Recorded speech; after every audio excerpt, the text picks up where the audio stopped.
أعوذ بالله من الشيطان الرجيم. بسم الله الرحمن الرحيم. إنا نحن نزلنا عليك القرآن تنزيلا فاصبر لحكم ربك ولا تطع منهم آثما أو كفورا واذكر اسم ربك بكرة وأصيلا ومن الليل فاسجد له وسبحه ليلا طويلا إن هؤلاء يحبون العاجلة ويذرون وراءهم يوما ثقيلا نحن خلقناهم وشددنا أسرهم وإذا شئنا بدلنا أمثالهم تبديلا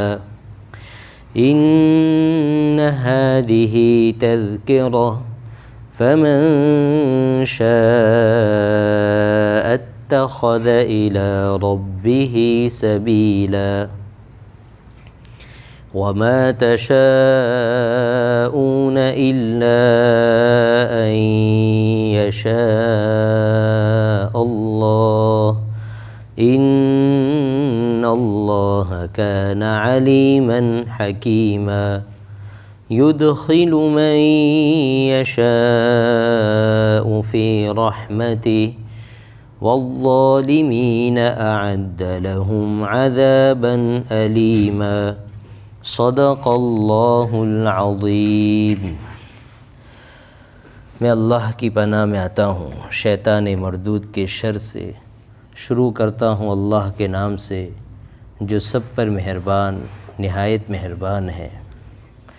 انا نحن نزلنا علیک القرآن تنزیلا، ہم نے ہی تم پر قرآن تھوڑا تھوڑا کر کے نازل کیا ہے، لہذا تم اپنے پروردگار کے حکم پر ثابت قدم رہو اور ان لوگوں میں سے کسی نافرمان یا کافر کی بات نہ مانو، اور اپنے پروردگار کے نام کا صبح و شام ذکر کیا کرو، اور کچھ رات کو بھی اس کے آگے سجدہ کیا کرو، اور رات کے لمبے وقت میں اس کی تسبیح کرو۔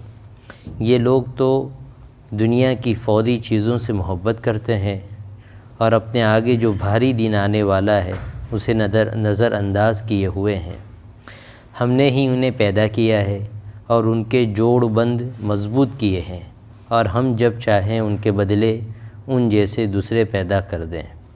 حقیقت یہ ہے کہ یہ یعنی کہ قرآن ایک نصیحت کی بات ہے۔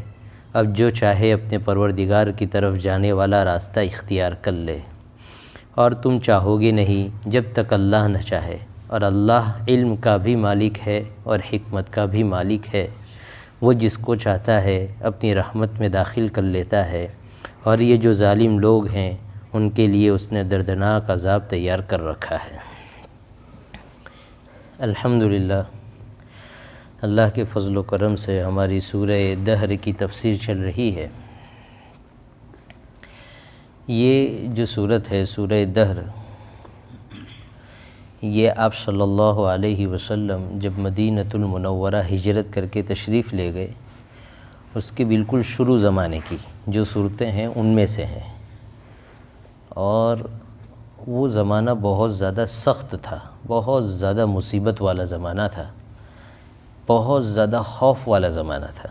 صحابہ اس زمانے کو بیان کرتے ہیں کہ ہم ہر وقت ہتھیار باندھ کر رہتے تھے، اور ہر وقت ہمیں یہ ٹینشن ہوتا تھا کہ کوئی بھی آ کے حملہ کر دے گا، اور مکہ والے بہت زیادہ حملہ بھی کر رہے تھے۔ تو گویا کہ مدینہ اور چاروں طرف سے دشمن سے گھرا ہوا مدینہ، کہ کوئی بھی قبیلہ کبھی بھی اٹھ کر آ کر کچھ بھی کر سکتا ہے۔ اتنے سخت حالات میں ظاہر سی بات ہے کہ آپ صلی اللہ علیہ وسلم بھی انسان تھے، بشر تھے، اور نبیوں کی رہنمائی کون کرتا ہے؟ اللہ کرتا ہے۔ لہذا اتنے سخت حالات میں کرنا کیا ہے، اس کی تعلیم اور اس کی رہنمائی اور گائیڈ لائن اللہ تعالیٰ نے اس رکوع میں دی ہے۔ چنانچہ اللہ فرماتے ہیں اِنَّا نَحْنُ نَزَّلْنَا عَلَيْكَ الْقُرْآنَ تَنزِيلًا، کہ ہم نے قرآن آپ پر تھوڑا تھوڑا کر کے نازل کیا ہے۔ اس کے دو مطلب ہیں۔ ایک مطلب یہ ہے کہ ہم ایک ساتھ قرآن نازل کر دیتے تو لوگوں کو فالو کرنا مشکل ہو جاتا، تو ہم اسٹیپ بائی اسٹیپ لا رہے ہیں، دھیرے دھیرے لا رہے ہیں، تاکہ لوگوں کے لیے اپنی زندگی کو سیٹ کرنا اور اسلام کے سسٹم میں داخل ہونا آسان ہو جائے۔ اس کا ایک دوسرا مطلب یہ ہے کہ آپ پریشان ہیں کہ آگے کیا ہوگا، اس لیے کہ کبھی حالات ایسے ہوتے ہیں تو آدمی سوچتا ہے پتہ نہیں کیا ہوگا آگے، جیسے ہمارے ہندوستان کے حالات ہیں، ہر کوئی پریشان رہتا ہے پتہ نہیں آگے کیا ہوگا۔ تو اس طرح کے حالات مدینۃ المنورہ میں تھے، تو اللہ فرما رہے ہیں ہم نے پوری باتیں نازل نہیں کی، آپ پریشان نہ ہو، ہم تھوڑے تھوڑے کیا کر رہے ہیں، قرآن نازل کر رہے ہیں، آگے کیا ہونا ہے اس کو چھوڑ دیجیے، ابھی کیا کرنا ہے اس کی فکر کیجیے۔ یہ بہت بڑی چیز ہے قوموں کی زندگی میں، کہ ہمیں یہ سمجھ میں آ جائے کہ ابھی ہم کیا کر سکتے ہیں، آگے کیا ہونا ہے وہ تو اللہ کے ہاتھ میں ہے۔ کائنات کا ہر نظام اور کائنات کا ہر انقلاب اور کائنات کا ہر سسٹم اللہ کے حکم کے تابع ہے، اس سے آگے بڑھ کر کچھ نہیں ہو سکتا ہے۔ ابھی کیا کرنا ہے وہ فکر کیجیے۔ چنانچہ آپ صلی اللہ علیہ وسلم کو تعلیم دی فاصبر لحکم ربک، کہ آپ اپنے رب کے حکم کا انتظار کیجیے، یعنی آگے جو ہونے والا ہے اس کا انتظار کیجیے۔ اور اس آیت کا ایک مطلب یہ بھی ہے فاصبر لحکم ربک، اب تک جو ہم نے شریعت آپ تک پہنچائی ہے اور جو حکم دے رکھے ہیں آپ اس پر جمے رہیے، کتنا بھی مخالف ماحول ہو اور کتنی بھی کوئی ڈیل آفر کرے آپ کو اس پر توجہ دینے کی ضرورت نہیں۔ مطلب یہ کہ حضور تو دینے والے ہی نہیں تھے، لیکن بتانے کے لیے فاصبر لحکم، یہ اس زمانے میں نازل ہو رہی ہے جب بڑے بڑے مکہ کے سردار حضور سے آفر کرتے تھے کہ اتنا پیسہ لے لو، اتنا مال لے لو، اتنی سرداری لے لو، نہیں سمجھ میں کسی طرح تم اپنی نبوت کے اور اسلام کی دعوت سے پیچھے ہٹ جاؤ۔ تو فرما رہے ہیں وَلَا تُطِعْ مِنْهُمْ آثِمًا أَوْ كَفُورًا، کسی بھی گنہگار اور کافر کی بات پر کان دھرنے کی ضرورت نہیں ہے۔ یہ مسلم قوم کو بھی بہت بڑا پیغام ہے کہ حالات کسی بھی طرف چلے جائے، لیکن اسلام کا سودا چاہے جانے چلی جائے، چاہے گھر بار لوٹ لیے جائے، چاہے نسلیں اجاڑ دی جائے، یہ دنیا کا ظاہر کا نقصان ہو سکتا ہے لیکن ہماری ہمیشہ کی زندگی کیا ہو جائے گی، آباد ہو جائے گی۔ اسلام ایسی چیز ہے جس کا سودا نہیں کیا جا سکتا، یہ چیز ہے۔ وَلَا تُطِعْ مِنْهُمْ آثِمًا أَوْ كَفُورًا وَاذْكُرِ اسْمَ رَبِّكَ بُكْرَةً وَأَصِيلًا۔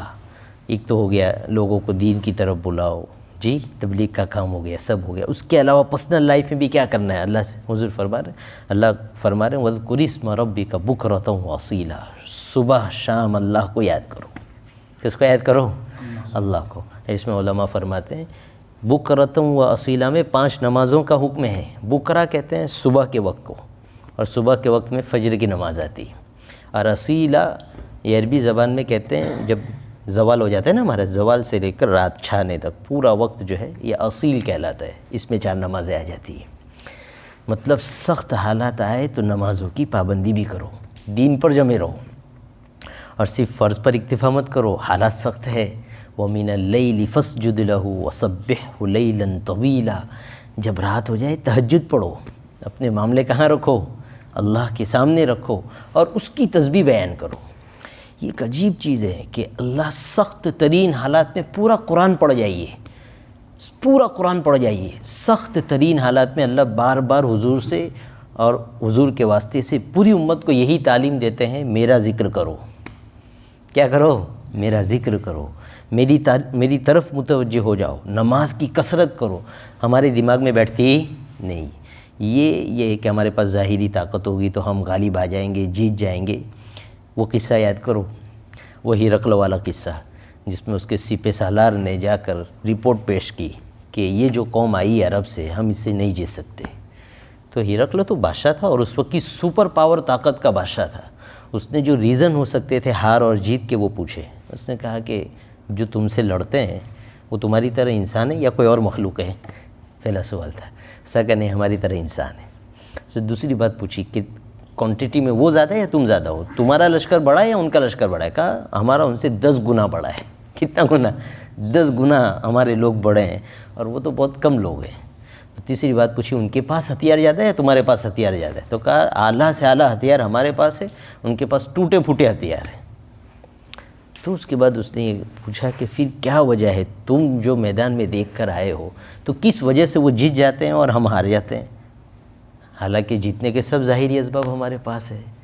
اس نے جو رپورٹ پیش کی واقعہ یہ ہے کہ ہم سب کے لیے بہت بڑا سبق ہے۔ اس آدمی نے کہا کہ ہمارے قافلے میں، ہماری فوج میں ایک دوسرے پر ظلم ہوتا ہے، وہ آپس میں ظلم نہیں کرتے، وہ بھائی چارے کے ساتھ رہتے ہیں۔ پہلی بات کہی۔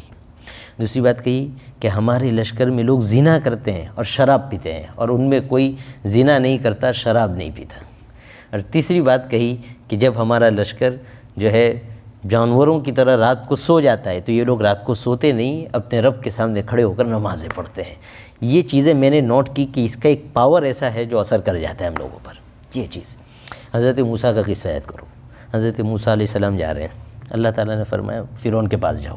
انسان تھے نا، تو انہوں نے کہا اللہ مجھے ڈر ہے کہ وہ مجھے قتل کرے گا۔ کیا کرے گا؟ قتل کرے۔ اللہ نے فرمایا نہیں، مجھے یاد کرنا۔ کس کو؟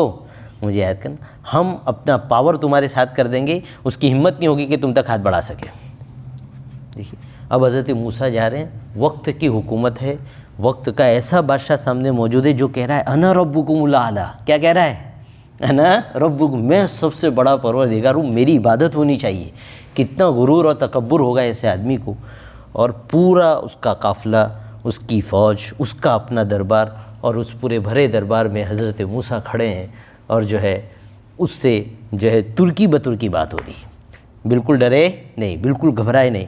اور جب اس نے دھمکی دی تو حضرت موسیٰ علیہ السلام نے فرمایا کہ اب تیری بربادی کے دن قریب آ چکے ہیں۔ اتنا صاف جو ہے اتنی بڑی حکومت کو للکارنا، اور اس کے باوجود اس کی ہمت نہیں ہوئی کہ حضرت موسیٰ علیہ السلام کے ساتھ بدتمیزی کر سکے، نہیں ہمت ہوئی۔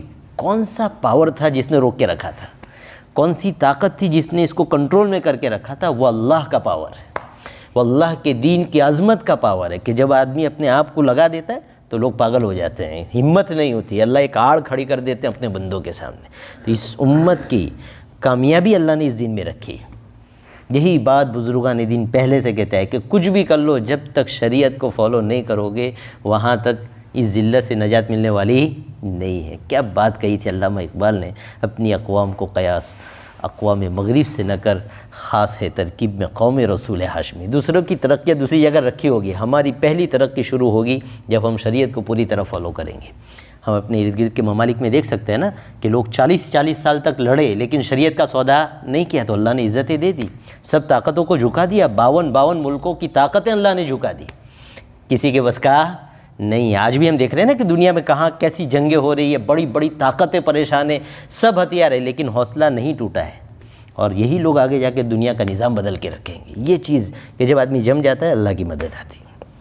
یہاں یہ حکم دیا جا رہا ہے، سخت ترین حالات ہے، اور حضور سے فرمایا جا رہا ہے وَمِنَ اللَّيْلِ فَاسْجُدْ لَهُ وَسَبِّحْهُ لَيْلًا طَوِيلًا، رات میں اللہ کے سامنے سجدہ کرو، تہجد پڑھو، اور اللہ کا لمبی رات تک اللہ کی تسبیح بیان کرتے رہو۔ مطلب یہ ہے کہ تہجد میں، تہجد پڑھنے کے بعد ذکر و اذکار کرنے چاہیے۔ اس کی بڑی برکتیں ہیں، اللہ تعالی ہمیں اس کی توفیق عطا فرمائے۔ صبح توفیق نہیں ہوتی، آدمی رات کو نماز پڑھتا ہے، ابھی 2 رکعت آدمی ساتھ میں تہجد کی ملا لے، 4 رکعت ملا لے، ابھی پڑھ کے چلا جائے تہجد کا ثواب مل جاتا ہے۔ اتنا سستا سودا ہے، کوئی بھی حاصل کر سکتا ہے۔ اللہ ہمیں توفیق عطا فرمائے۔ فرماتے ان هؤلاء يحبون العاجلة ويذرون وراءهم يوما ثقيلا، فرماتے ہیں یہ جو کافر تمہاری دشمنی میں کھڑے ہو گئے نا کہ یہ اس دن کو نہیں چلنے دیں گے، اس کا مین ریزن ہے کہ ان میں دنیا کی محبت گھسی ہوئی ہے۔ کیا کی؟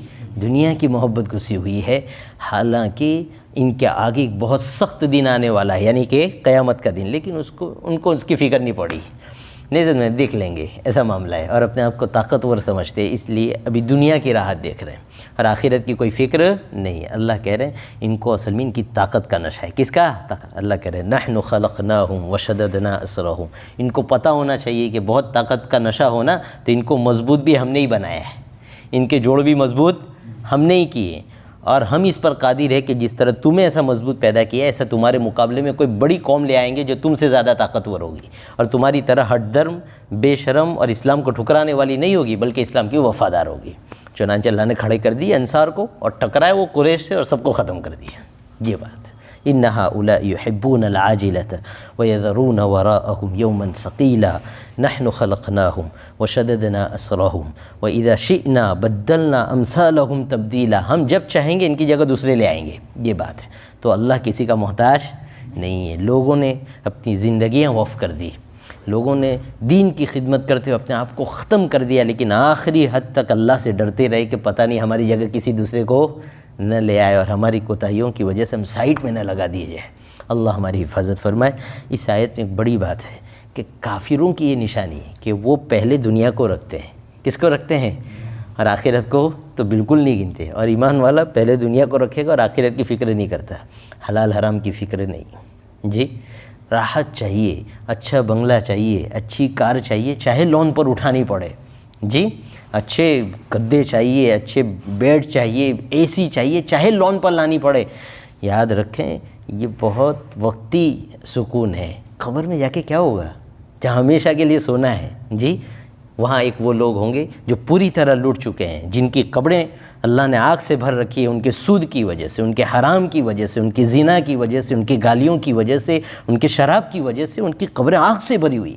اور ایک وہ مومنین ہیں چھوٹی دنیا پر راضی ہے لیکن حلال کی باؤنڈری کورس نہیں کرتے ہیں، جتنی کوشش سے حلال کے اندر ہے۔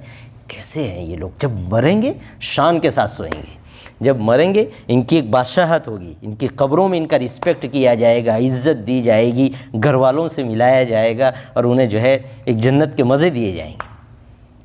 ہماری چوائس ہے کہ ہم ٹیمپرری نفع چاہتے ہیں یا ہمیشہ کا نفع چاہتے ہیں۔ عقل مند آدمی ہمیشہ کا نفع کبھی نہیں چھوڑتا ہے۔ وَإِذَا شِئْنَا بَدَّلْنَا أَمْثَالَهُمْ تَبْدِيلًا، آخر میں حضور سے فرمایا جا رہا ہے اِنَّ هَذِهِ تَذْکِرَۃٌ۔ سب باتوں کا خلاصہ یہ ہے کہ یہ قرآن تو ایک نصیحت ہے۔ فَمَنْ شَاءَ اتَّخَذَ إِلَىٰ رَبِّهِ سَبِيلًا، کسی سے کوئی زبردستی نہیں ہے، جس کے بھیجے میں اترتا ہے وہ آ کر اللہ کی جانب اپنا رستہ بنا لے، یعنی ایمان لائے اور ایمان والی زندگی گزارے، ورنہ کسی کی کوئی ضرورت نہیں ہے، یہ تمہارے نفع کا کام ہے۔ وَمَا تَشَاءُونَ إِلَّا أَن يَشَاءَ اللَّهُ، لیکن یہ بات بھی ہے کہ تم جب تک اللہ نہیں چاہے گا وہاں تک نہیں چاہ سکتے، لہذا اللہ سے ہدایت مانگو۔ یہ تعلیم ہے اس آیت کی، کیا اللہ سے ہدایت، ہمارے ارادے کافی، ہم نے بہت پلاننگ بنا لی اور سب فیل ہو گئی۔ اب اس کا ایک ہی حل ہے، ہم 2 رکعتیں پڑھیں، ہم صدقے نکالیں، ہم تنہائیوں میں بیٹھیں، اور جس طرح دنیا کی نعمتیں آدمی مانگتا ہے، جس طرح اچھا مکان، اچھی گاڑی، اچھی عزت والی زندگی اور اچھی اولاد مانگتا ہے، اس طرح اس کو تنہائی میں بیٹھ کر اللہ سے کامل ہدایت بھی مانگنی پڑے گی۔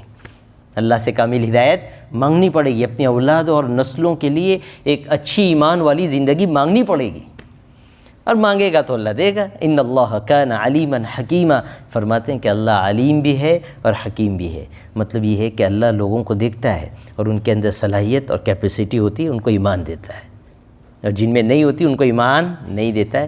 اور کیوں دیتا ہے اور کیوں نہیں دیتا ہے اللہ کہہ رہے اس کو چھوڑو، حکیمن، میں حکیم ہوں، مجھے ہر چیز کا ریزن پتہ ہے، لیکن تم ہر چیز کا ریزن جان لو اتنی کیپیسٹی تمہاری نہیں ہے۔ تم اللہ کی حکمت کے ساتھ چلتے رہو، تمہارے بس میں سوال کرنا ہے تم سوال کرو، اللہ کے بس میں اور اللہ کی طاقت اور حکمت میں ہوگا تو دے گا، ورنہ نہیں دے گا۔ یدخل من یشاء فی رحمتی، اصل بات یہ ہے کہ اللہ جسے چاہتا ہے اس کو اپنی رحمت میں داخل کرتا ہے، اور اللہ یہاں ایمان کو رحمت کہہ رہا ہے، معلوم ہے ایمان سے بڑھ کر کوئی رحمت نہیں ہے۔ سب سے بڑی دولت جو ہمیں ملی ہوئی وہ کیا ہے؟ ایمان، بہت بڑی دولت ہے، اس کے علاوہ کچھ نہ ملتا تو بھی جو ہے ہم اللہ کی نافرمانی نہیں کرنی چاہیے، کتنی بڑی دولت ہے۔ اللہ فرماتے والظالمین اعد لهم عذابا علیما، اور جو ظالم ہیں یعنی کافر ہیں، اللہ کہہ رہے ہیں ہم نے ان کے لیے تو بہت دردناک عذاب تیار کر کے رکھا ہے۔ کیسا دردناک ہے آگے والی صورت میں سنائیں گے۔ اللہ تعالی ہم سب پر رحم فرمائے، ایمان کی قدردانی کی توفیق عطا فرمائے، اچھے اعمال کی توفیق عطا فرمائے۔ سبحان اللہ و بحمدہ، سبحانک اللہم و بحمدک۔